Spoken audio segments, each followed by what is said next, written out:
get started with our next talk, we stay on time at 11 o'clock. So I'd like to introduce Andy Dennis with Election Hacking Defined and How to Fight Back. Let's welcome Andy. All right, thanks a lot, Roman. Everyone can hear me okay, I guess? Yep.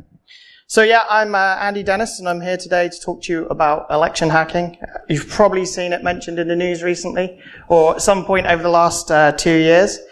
So let me just give you a little bit of an introduction to myself before I delve into that. I work for a company called Modus Create. It's a DC area consultancy. We do everything from full stack architecture through to design. I've got 16 plus years experience in the tech industry in the UK, Canada, and the US. My role at Modus is a full stack architect, and also I sort of handle a lot of our cybersecurity stuff. And increasingly I can see that will be becoming a greater part of my role in my career. I have degrees in software engineering, creative computing, and I just recently completed a master's degree in information security, which is kind of what was the genesis for this talk, and I'll cover that in a little bit more detail. I want to assure you this isn't a political talk. It's a talk about political infrastructure and the threats they face, so there isn't going to be any debates here or telling you who you should or shouldn't vote for. I'm going to steer clear of that. So the origins of this talk. So going back to 2016, as you probably guessed from my accent, I'm from the UK originally. There was the Brexit referendum, which was pretty contentious. And in the aftermath of that, there was a lot of, I guess you could say, debate in the news and criticism of how the referendum was run. And in addition to that, accusations that companies such as Cambridge Analytica, AIQ, were using targeted ads to try and persuade people to vote one way or another in the referendum. So that was the initial genesis of this. Then I started my master's degree, and as many of you know who've probably done one, you have to write a thesis paper. So I figured it was a pretty interesting topic to cover. So following that, I went to to DEF CON and went to the voting village and saw some of the talks there, and everyone pulling apart the voting machines. Last year in New York at Hope, there was a really great talk by Matt Blaze and the other guys that run the voting village, really on how they acquired the voting machines. And then also in 2017, Chris Sumner, who goes by the name Suggy, did a talk at DEF CON on weaponized propaganda online. So all of these things came together, and that's how I ended up with that as my master's degree thesis topic. The graduate thesis took probably about 16 months to write and research, so it took place between 2017 and 2019. And I mined a variety of sources, so mainstream media, academia, government papers, and then other cybersecurity researchers, what they'd found over the years. And then in addition to that, I used some Python scripts to help analyze that data I'd pulled back. So I'm just going to make this caveat. At the moment, things are moving very quickly. If you've been watching the press, you've probably seen Guardian journalist Carol Cadwalladr gave a talk yesterday to the Irish Parliament, I believe it was, on fake news. There's a lot of stuff going on in the UK at the moment with the election coming up. So this talk can really only scratch the surface, so I'm just going to try and provide you guys with an overview of the subject. So with that started, let's get started. So what is election hacking? Coming up with a definition is tough. What counts as election hacking and what is a part of a broader category of electoral-related crimes, so say fraud or money laundering? How does the press and the government use the term? Because it would be quite different. And as you'll discover if you go and look online, one person's definition of hacking can be quite different to someone else's. And then, of course, what is the origin of the term hacking itself? We use it, but it's still pretty nebulous. So, first step was to try and figure out, coming up with a concrete term, or definition, sorry, for the term hacking and hacker, so that when I wrote the thesis, you know, anyone reading it would have an idea of what I meant. I looked back at the jargon file, which has been around since the 80s, I think, and probably has its origins back in the 70s. And this definition consisted of, I think there was 8 total ideas there, and I took 6 of them, which you can see 1 through 6 here.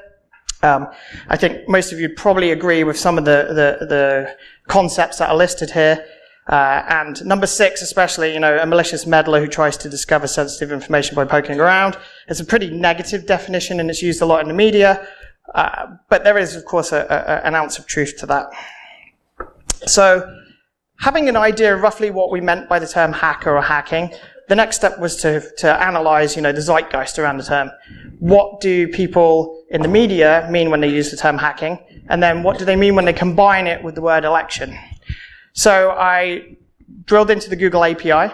It gives you a limit of 100 results per search. I'm not sure if you can go beyond that if you spend money, but based upon the small budget I had, I basically mined 1,000 links using the term election hacking and then 9 other very closely related terms such as referendum hacking.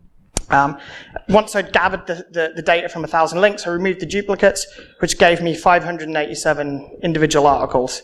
And these were a mix of different source types coming from news and academia. So some of them were like CNN articles, others were from Oxford University's computational propaganda unit, research unit.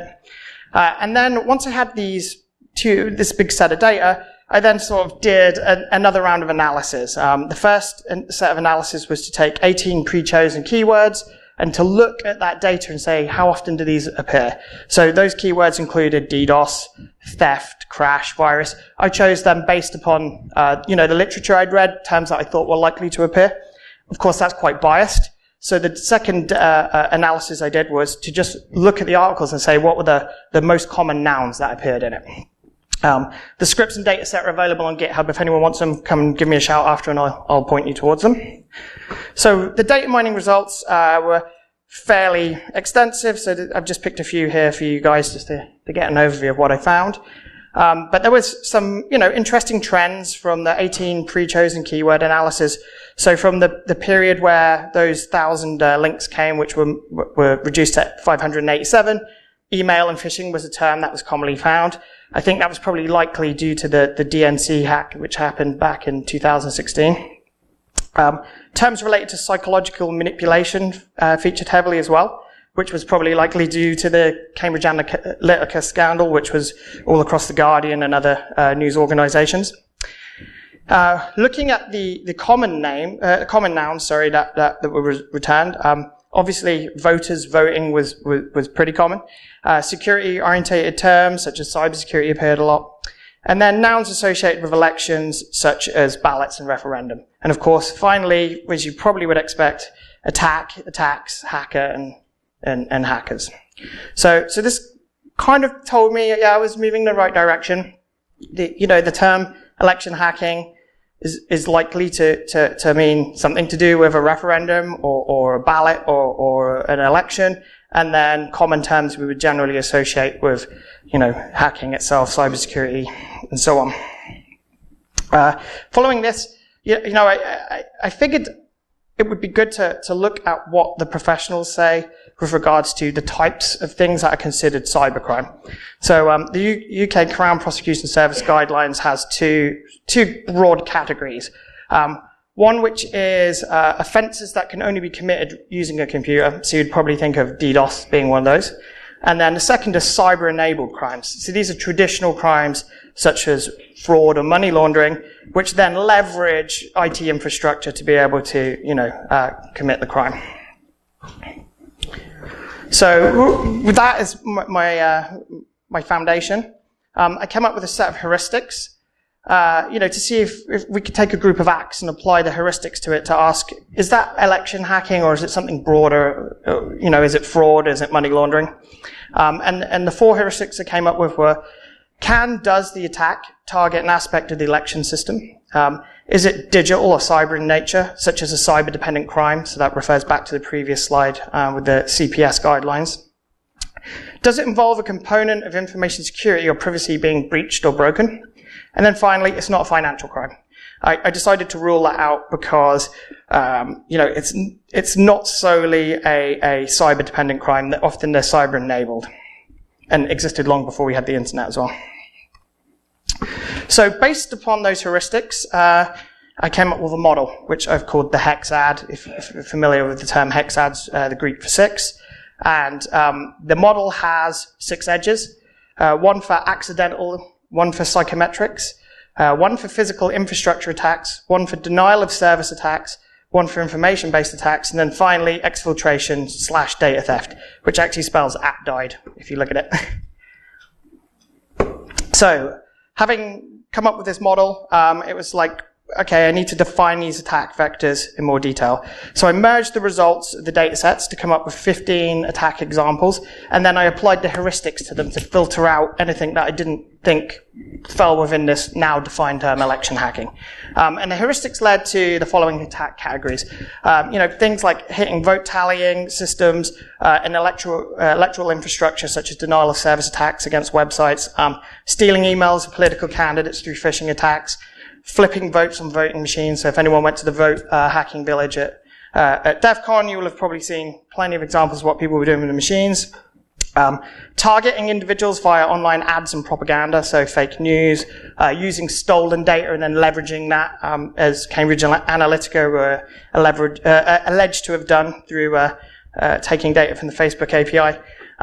Dumping stolen data onto the web. So there was a lot of that in the 2016 through 2018 period. WikiLeaks is one that we think of, but there's plenty of others which I'll touch on later. And then spreading fake news via fake news websites. So due to the overlap and broadness of some of these definitions, these were refactored into the hexad, which I previously showed on the other slide, which is really just a set of meta categories for describing things. So this is the model, which I showed you before, and really the goal is to reduce this attack surface. So we want to try and knock out some of these vectors, or at least shrink them. So I'm going to go through each of them now briefly and just sort of describe what's involved in each one. So this is a quote from the PCAC report on lesson learned from the EU referendum when the voter registration website crashed. I think any of you who've worked in architecture or software engineering or DevOps will understand that, the things crash, and if you don't take aboard the recommendations through testing, then they're probably going to crash when they get into production. And that's what happened here. And there's multiple things we can group together under this accidental category. So I've put system crashes in here, disk failures, unable to cope with load, and then just general infrastructure failures. And you might think, well, why does that count as election hacking? That's accidental. That could happen anytime. And it's really the problem is what stems from it. So it often leads to a loss of faith in the process or the system, which is handling, whether it's vote tallying or actual the votes themselves, and it can disenfranchise voters. So in the case of the UK voter registration website, and I'll cover that in a lot more detail, there was all sorts of rumours started after that, including from MPs and in the press. So it really muddied the waters to understand what was going on there. As I say here, these types of things can be then leveraged by bad actors to spread further discord on social media or in, other realms. And yeah, and there we go. So the voter registration website in the UK is the example which we'll look at in a bit. The next one I want to go to is psychometrics. And for some reason, the graphic has screwed up. So Marshall McLuhan, if anyone's familiar with him, he was a big media guru. And I picked his book cover here. Oh, sorry. Go back a second. Because this is an example of actually, which you can't read, of something that went wrong, where they printed the book and it should have said, the medium is the message, and it said the medium is the massage. So no one proofed the book. And I promise you, this is not a targeted ad to go use the Mental Health Hackers Village massage chair. So psychometrics is commonly known as targeted advertising or micro-targeting. Its efficacy is really controversial and disputed. I don't think there's probably been enough research into whether it really works or not. There's an article that came out in The Correspondent earlier this week, and it was about the new .com bubble is here, and it's online advertising. And the whole article really went into, do online ads work for companies like eBay? Because was somebody just going to go to the website anyway? Are they paying lots of money for people to click on an ad for something they were already going to buy? In addition to that, Ethan Hirsch, who's I think he's still at Yale, he wrote a book called Hacking the Electorate. This I came across this actually because there's a guy in the UK called Dominic Cummings. He's a advisor to the UK Prime Minister, and he was involved in one of the Leave campaigns during the EU referendum. And he was criticised a lot for using micro-targeted ads, and he turned around on his blog, and I believe he said, no, I didn't use that. I actually used more the mechanisms mentioned, or not mechanisms as such, but the approach he took was derived from what was in Ethan Hirsch's book, if I've got that correct. So it's worth checking out. I bought a copy this week to read through, but I haven't had the chance to do it yet because I had a production failure yesterday and wiped my whole day out. So so the big one, which you've probably all heard of, is Cambridge Analytica and the Facebook scandal. Chris Wiley, who was one of the employees at Cambridge Analytica in London, he just brought out a book. It really provides quite an interesting background into the structure of the company and the sub-companies and what allegedly they were doing. As I say, we don't really have any metrics in the public for how successful they are. A lot of people are going to say they were. Some people say they weren't. I'm pretty sure Alexander Nix, the guy who ran the company, told everyone they were super successful because obviously he wanted to make money. But I think, as more comes out from that scandal, we'll probably get an idea of exactly what they were up to. UpGuard, if anyone's heard of them, Chris Vickery, he did a lot of research into this. He actually uncovered some quite fascinating details about Aggregate IQ because they left their GitLab account publicly accessible, I think it was, and he was able to get into it without having to do anything illegal and see what they were up to, and found some links between them and different parts of the Leave campaign, which were certainly in a legal grey area. And then Carol Cadwallader and Channel 4 UK, they did an undercover report on Cambridge Analytica, and Channel 4 sent guys in undercover and they recorded them talking about some of the definitely illegal things they were planning to do to help throw a hypothetical election. So if you're interested, definitely go read Carol's work, because she goes into quite a lot of detail about what she found out when she was investigating Cambridge Analytica and their targeted ads. And then finally, just under the CA scandal, if any of you have Netflix, which I'm sure many of you do, there's a great documentary in there called The Great Hack, which interviews someone called Brittany Kaiser. She worked for Cambridge Analytica, and she goes into detail about what her role was and what they were up to. But I'm just going to reiterate, as I say, certainly I'm not a psychologist, so I can't argue, academically whether the ads work or not. But it's a controversial area, and it should be something everyone's concerned about, because if the perception is that they work, then every time we have an election or a referendum or something along those lines, then people are going to immediately start saying, well, someone used targeted ads, it through it. So it's something that needs more, I think, investigation, and additionally probably needs a little more attention from the platforms that serve the ads to make sure that everyone knows exactly what they're being served and from whom it's come. The final part that on the psychometric slide I want to talk about is the Russian Facebook ads. So if anyone's seen those, you can go find them online. They're definitely not as sophisticated as the micro-targeted ads, but there's some quite interesting backstory around those. Renee DeResta, if you're interested, she did an interview, I think it was with Sam Harris this year.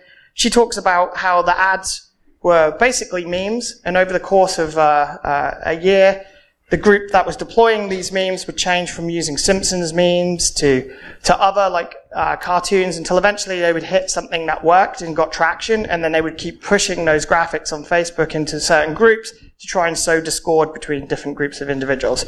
So, for all I know, they may be more successful than Cambridge Analytica. Oh no, here we go. But that's certainly worth, if you're interested in the subject, check it out. And then finally, just to go back to Chris Sumner, which I mentioned earlier, he's got a fantastic talk called Rage Against the Weaponized AI Propaganda Machine. It's on YouTube. It was at DEF CON 25, I believe. Definitely go check it out, go watch it. He's done some other work as well, which is more like academic in the sense that you can go download the white papers and read them if you're interested. And then finally, on the subject of psychometrics, Oxford University's Computational Propaganda Research Project is a really fascinating website. It's compprop.org. oii.ox.ac.uk. Have a look through there. They have like a junk news aggregator on there and some other pretty cool stuff that they've collected off the web. So, oh, there we go. It's better. Hey, might be able to read the slides a little better. Thanks. So the next area, the next edge on my Hex ad was physical infrastructure attacks. So, to quote Ted Koppel, the internet, among its many, many virtues, is also a weapon of mass destruction. If you're not familiar with Ted Koppel, he wrote a book called Lights Out, A Cyber Attack, A Nation Unprepared, Surviving the Aftermath. It's about what would happen if there was an attack on the US electricity grid. It's frightening stuff. So check it out if you get the chance. So physical infrastructure attacks, what do we mean by this? So voting machines are vulnerable. The DEF CON voting village has shown that. If you check out It Takes a Village to Hack a Voting System talk at Hope, there's a lot of background around the subject. Matt Blaze, Harry Hursty, and Margaret McAlpine's work's really fantastic in that area. So there's a lot of questions around how voting machines are deployed, what visibility is there into how they work, is anyone really, taking the time to make sure they're secure before they're deployed? So it's an area certainly that's very, very hot at the moment, and I think if you go read Matt's work and some of the others, there's a lot of those machines probably should not be deployed in any kind of production instance, if you know what I mean. The next thing is the electricity grid, and other infrastructure could be attacked. So I'd mentioned Lights Out. So really, you don't have to get to the voting booths. If you can knock out the electricity or something like that, which thankfully I don't believe has happened, you can disenfranchise a lot of voters because you could shut down the ability for them to actually go and vote. And then the voter tally and registration websites at DEF CON. The team there at Roots Asylum put together some example websites. So based them upon some existing ones and let people loose on them, and they hit them with SQL injection attacks and similar. So the concern around this is if you can break into a vote tallying website or a website that communicates the results of an election, you can change it. And even if it gets fixed, by that time people are going to start rumors on Facebook and other social media platforms, and you're going to have a headache on your hand. And of course, infrastructure attacks also mean data for modification and corruption and removing voters from the system. If you can sneak in and you can delete voters, you can try and sway a system one way or the other. So that was the physical infrastructure attack vector. The next one is the denial of service attacks. So I'm pretty sure everyone in here has heard of denial of service. If you haven't, I'll explain in a little more detail. So a DOS, a denial of service attack, crashes or denies legitimate access to a target. So spam, actually, you could consider a denial of service attack, because if you fill someone's inbox with junk, it becomes very difficult for them to actually find the legitimate email amongst the noise. So what we're especially interested in is the distributed denial of service attacks. So the pings of death, spoofed packets, SYN floods. So this is where you can have basically a botnet or compromised IoT devices, and then the person that controls them can point them towards perhaps some, voter registration website, for example, and just flood it and knock it offline, which once again results in, disenfranchising people because they can't sign up. It doesn't really require physical access either, or any sophisticated technical skills with regards to the infrastructure attacks, because a whole bunch of, compromised machines can be just turned at it and let loose, and the individual behind it could probably get away with it for quite a long time, versus trying to, go on site to, say, a voting precinct and break into a voting machine. And, you can knock the software infrastructure offline, as I mentioned, voter registration sites, even hardware if it's connected to the internet. So it's definitely a concern. The next category is the information-based attacks. So a couple of quotes here which I thought were quite good. So what do we mean by that? So we're really interested with information-based attacks which have an origin in digital and social media, as it's often unregulated and it's difficult to trace the individuals behind it, and it's often unaccountable. With a traditional news organization, they have an address, they have, a TV station, Some countries have press oversight, independent press oversight organizations. So if someone defames you, you can write to them and ask them to work on your behalf to have the comment retracted. With fake news, you don't know where it could be. It could be in Macedonia, it could be in Russia, it could be in Idaho. Fake news, it can involve plagiarizing, modifying other material, legitimate material, and reusing it, fabricating stories, and include deceptive and misleading stories. So whether you take something that's true and alter it just enough. One thing that we saw back in 2017 was, I think it was a Belgian news site. The whole site was copied by nefarious actors and then tweaked to present some different stories. And looking at it, you wouldn't necessarily know it wasn't the real thing. And once you have the fake news sites, you can use data dumping to then feed information that you've stolen through to the public.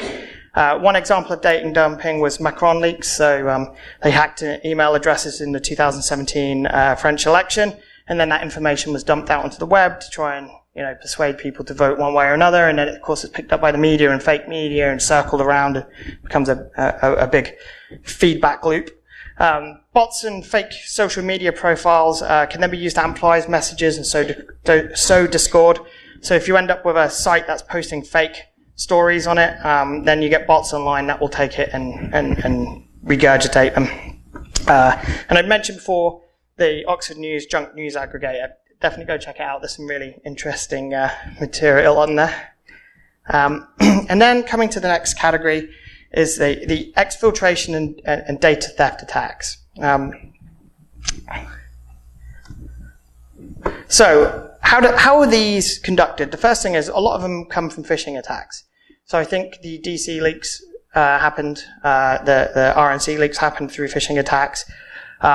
So you get the email, someone clicks on it, and next thing you know, they've compromised the system and someone can get in and download their email and then dump it out onto the web or use it to gain, access to the system and move laterally through it. Of course, another threat is insiders. Do we count whistleblowers too? I mean, that's certainly a controversial subject. The previous slide mentioned Chelsea Manning and Edward Snowden, and I'm sure a lot of people have conflicting views on whistleblowers in that particular context, at any rate, and what role they have to play. But if they dump data because they're concerned about something during an election period and it has an effect, is that something we should be concerned about? There's certainly a question I think that's contentious. And exfiltration can also happen through, breaking into systems, unpatched security holes. So it could be using Metasploit or similar to get into the system and then dump the database and spread it. And as I mentioned previously, that can then be combined with fake news sites and social media bots to then spread that data. So you dump a whole bunch of, say, emails from someone's account. You make up a few fake emails, put it in there, and then spread that. And it becomes very difficult then to pull out, hey, what was the fake email the attackers put in with the real legit emails? And of course, once it goes viral, trying to rein that back in is incredibly difficult. And on top of that, sometimes legitimate media outlets, of course, are the ones that are the recipients of that data that's been stolen. So the Snowden leaks, for example, he met with the Guardian journalists, I believe, in Hong Kong. And then the story picked up from there, and of course, they started to share that information that he'd provided to them, and then, cat's out the bag then. And then we've got sites such as WikiLeaks, DC Leaks, and similar. Chelsea Manning stuff, I believe, ended up on WikiLeaks. So, how do we treat them? Are they treated as a press? Are they treated as a whistleblowing organization? Or, as I believe recently, they were dubbed a non-state aligned intelligence service. So it's a grey area. We've got the accusations against Cambridge Analytica, for example, that they exfiltrated data in a grey area from Facebook and then used it for psychometric targeting. So that's another potential vector once you've got the data of what you can do with it. So, having said all that, and sorry I had to go through those fairly quickly because I know we've got only up to an hour here. That gave me an idea. What do we mean then by election hacking? We've defined this hex ad. We've looked in what we mean by all these different vectors. So I came up with this. It's an attack, failure, or breach of data related to or upon the electoral system that involves an electronic or cyber element. So that would be my definition of election hacking, based upon mining data from the press and academia to see how it's used, looking back in history at the historical use of the term hacker, and then trying to come up with a set of heuristics and a model for what we mean by the term. And I think it's a pretty good definition. I'm sure, there's academics out there who would probably take umbrage with some of the stuff in here, and it would be great. I'd actually be interested to hear where they differ with my opinion on it. So, real-world examples in fighting back. So, examples from the recent past. I mentioned Brexit. I'm sure everyone in here was familiar with the 2016 election. The Netherlands, their election was in 2017, and France was in 2017 as well. I think the key difference between the Dutch and the French elections were, because of everything that happened in the UK and the US in 2016 going into the beginning of 2017, people were perhaps a little more cognizant of the risks they faced in 2017, so started to be more proactive at preventing them.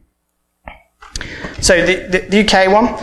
So the voter registration website, this was a special interest to me when I was writing my master's thesis. I actually ended up going through my MP in the UK up to the cabinet office level to get a response from them on it.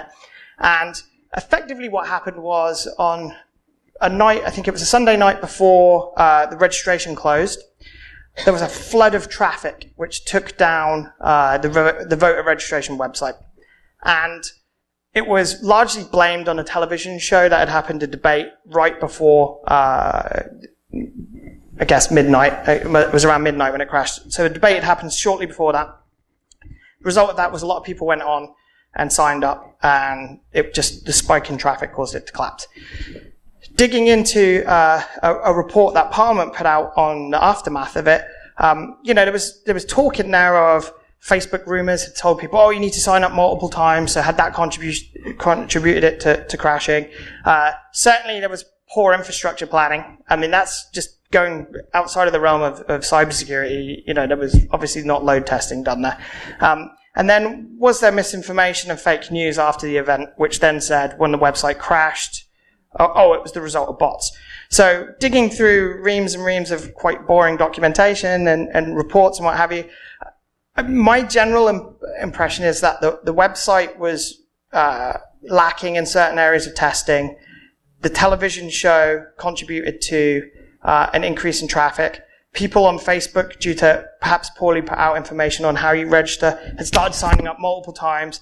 And then once it crashed, there was misinformation. But I'd actually argue some of that came from the report itself, that the MPs didn't really understand what happened. And so there was accusations, it could have been a DDoS attack from Russia or similar. None of the evidence seems to point that way, but then, of course, they aren't necessarily going to release that, the Cabinet Office or the Foreign Commonwealth Office or whoever owns it. But I think that does make me, it reminds me that even people who you would consider with the best of intentions can end up accidentally spreading rumors, which then can undermine people's belief in the system, and how well it works. So, if you're interested, it's on the UK Parliament website. It's the PCAC report on the voter registration website crashing. So the next one is the US. So the Internet Research Agency and the GRU. These are both Russian organizations. The Internet Research Agency, I've heard it referred to as a combination of a marketing firm and an intelligence organization. And the GRU is a Russian branch of intelligence. I believe it's tied to their military intelligence. During the 2016 election, my graphics aren't loading either. There was obviously a lot of talk around Russians attacking the US election system.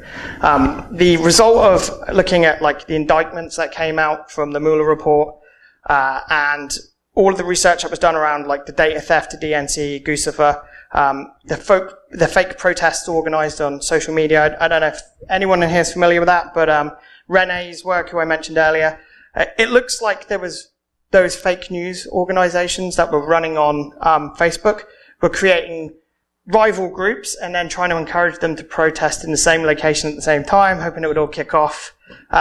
Thankfully, it didn't seem to have been as bad as they would have hoped. So I guess, from that perspective, we can be thankful. But certainly looking through everything that's come out of the Mueller report and the related indictments, there's a lot of things in there that we would probably consider election hacking. Certainly the data theft, the exfiltration, the fake news, the bot networks.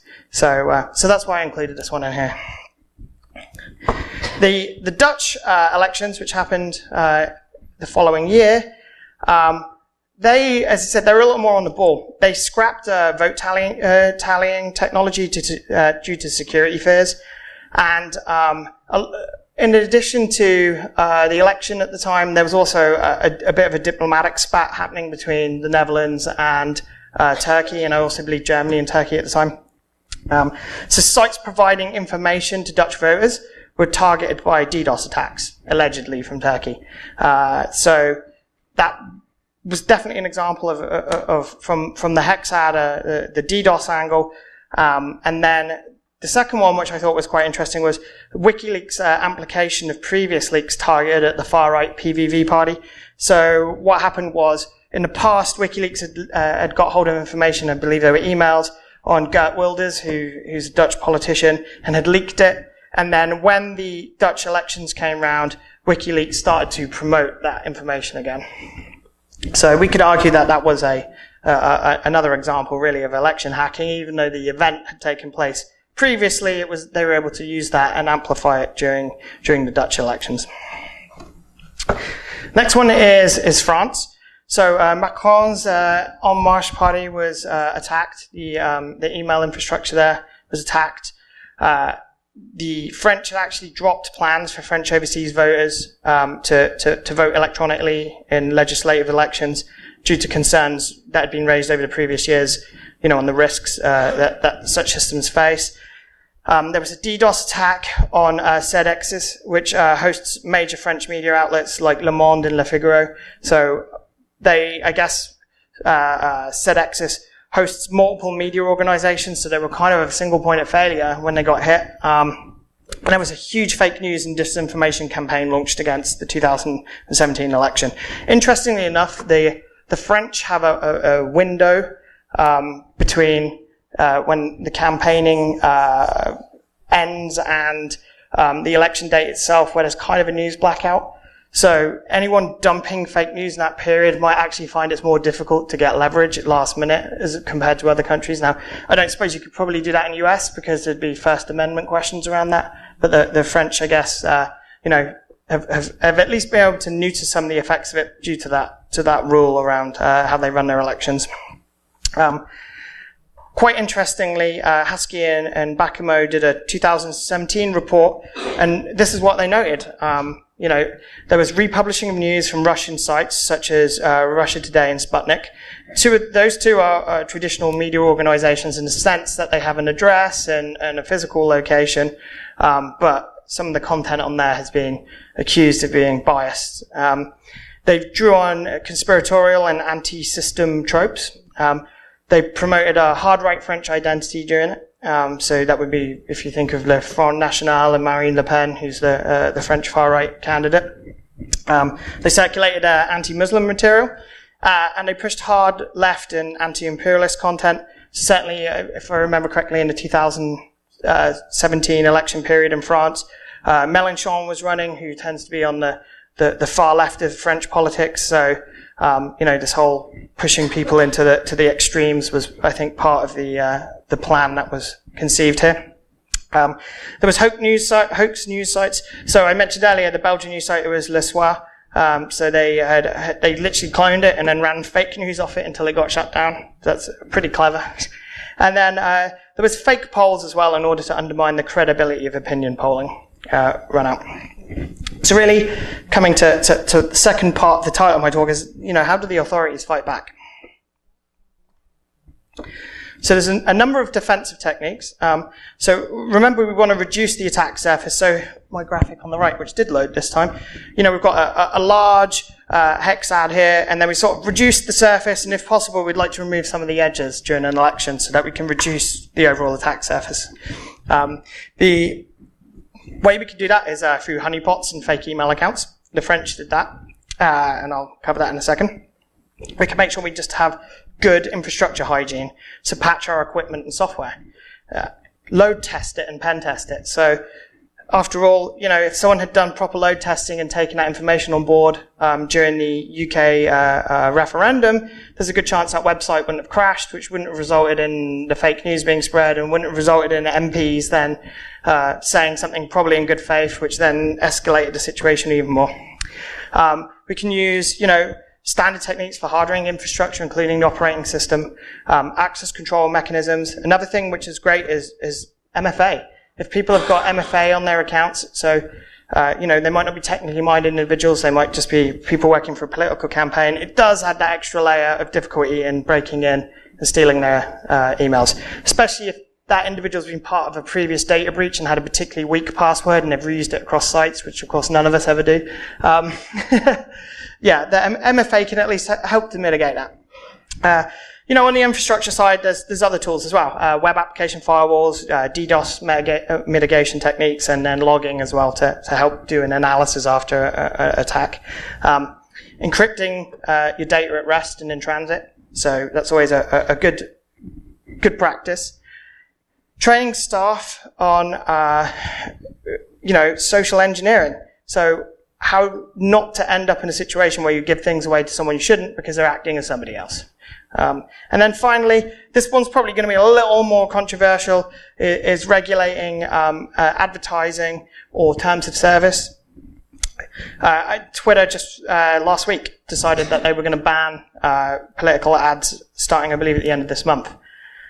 You could make, depending on where you sit on the political spectrum, you could either argue, okay, we want the government to regulate ad platforms and ads, or you could say, if you're more towards the other end, well, perhaps the terms of services are good enough. If Facebook says don't do this, it's their platform at the end of the day, they can just kick people off, regardless of whether they think it's free speech or not. So, as I say, a little more controversial, but whether you take a government approach or a private industry approach, I think there are mechanisms that can be used there to at least dampen some of the fake news and the bot networks and what have you.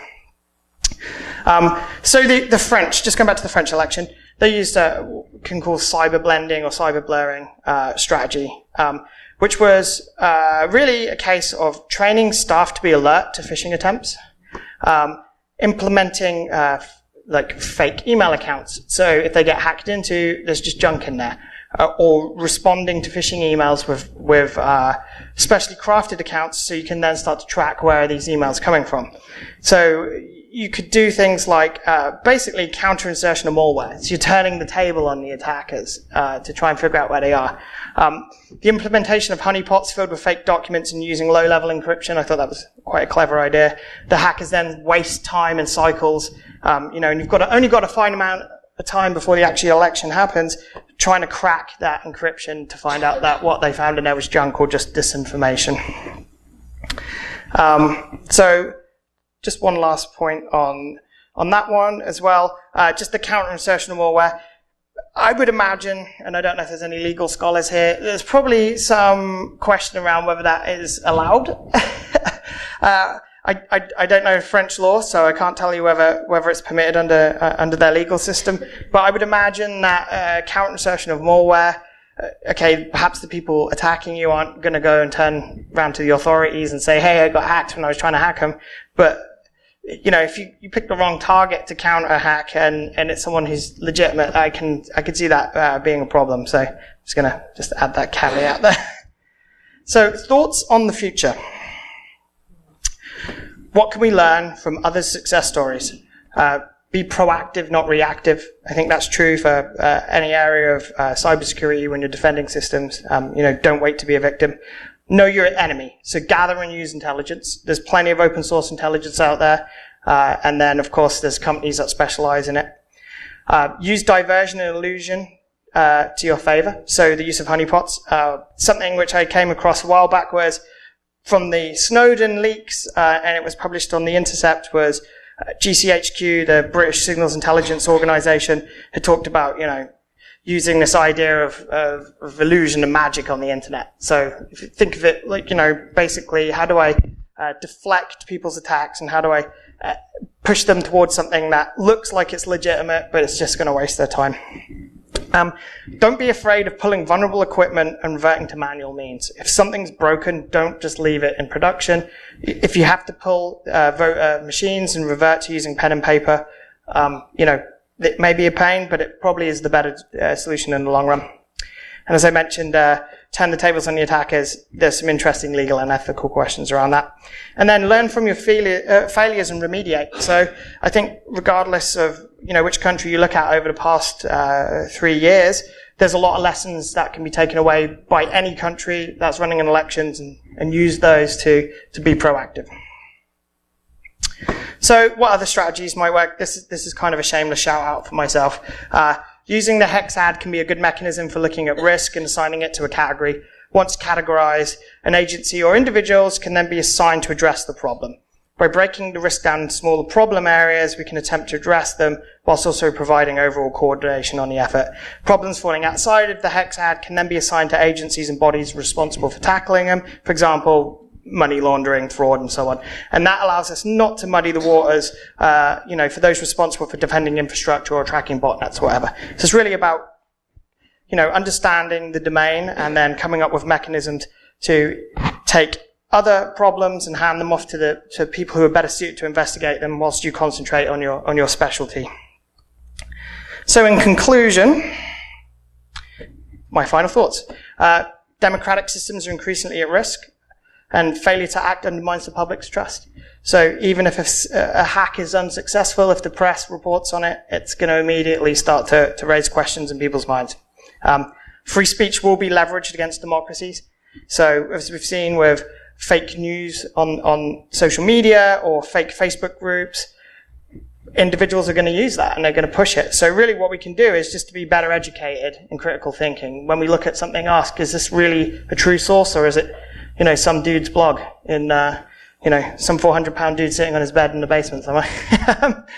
And then something which I think is quite interesting is deepfakes and other emerging technologies. They're going to add another dimension. So we really need to think about how we counter that now and not wait until there's a fake video of the next president of the US saying something which they didn't say.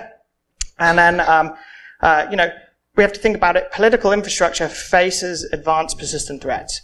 So in the case of the US elections, we could say that the GRU and the units associated with those, whether it's Fancy Bear and so on, that's just the nature of the beast.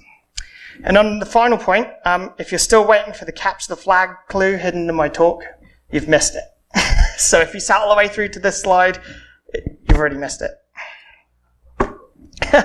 And just as sources of interest, just to reiterate some of these, Chris Sumner's talk, go dig that out. Chris Wiley's book is quite interesting. Obviously, I can't prove his claims in it, but I think if you're just interested in the subject, please go read it. The Oxford Uni Comprop department, which I mentioned, fantastic resource online. The Guardian has lots of articles. The Mueller report, the memos, indictments, there's a lot of information around the Russian operations and what they were up to back in 2016. So, thanks for listening. And thanks to all the B-Sides team here for your hard work.